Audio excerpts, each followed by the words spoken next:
Hey there everyone. In this video, I am going to talk about Subtractive Loft, which sometimes can be really helpful when, let's say, you want to make a tapered cut or you want to blend two different shapes. Alright, so for this, here you can see I already have created one example here. So this is a 3D body and I would like to create a Subtractive Loft.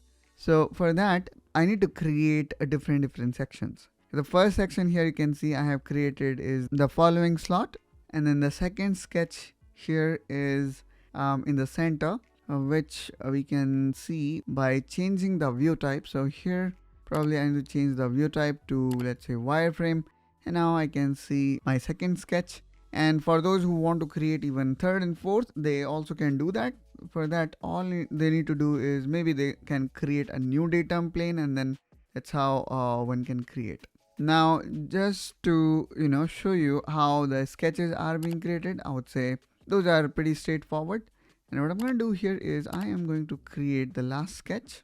So let me select this phase, and now I'm going to go here and sketch. Now let's click here on fit all, and now let's plot another sketch here. All right, now let me actually constrain it. Let's make it 25.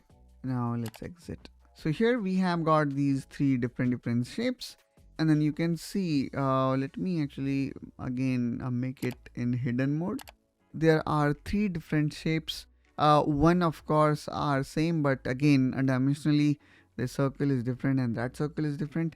And here of course this is entirely different shape. So let's click here on this Subtractive Loft. And now as soon as I hit here, you can see it says that all our three sketches are valid for this purpose. So let's start with sketch number 1. Now I'm going to click OK. Now I'm going to click on add section, and let's select sketch number 2. And there you go. Here you can also see the preview of it. Probably I can change the view type to shaded, and it doesn't shows anything, but not to worry guys. Let's go back here and select the wireframe. I'm going to select my last sketch or section, which is the following. There you go. The perfectly created Subtractive Loft. Now let me click here on OK, and there you go. Now let me change the view type as shaded, and this kind of shows that, oh, okay, I mean it only reached up to here. So let me actually click again on additive, and there you go. Here we can see we have created this Subtractive Loft. And what I'm gonna do next here is I'm gonna open the section view, which kind of give us understanding of how the part is there. And if I cut it from the X, and here we can also see how the inside cutout geometry now look like.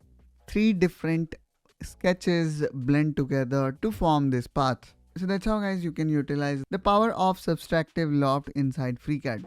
Hope you find this video helpful and informational. If so, then please make sure you subscribe to Engineering Preetham to follow more such tutorial, and I will catch you soon with one such another video. Till then, you take care and bye bye.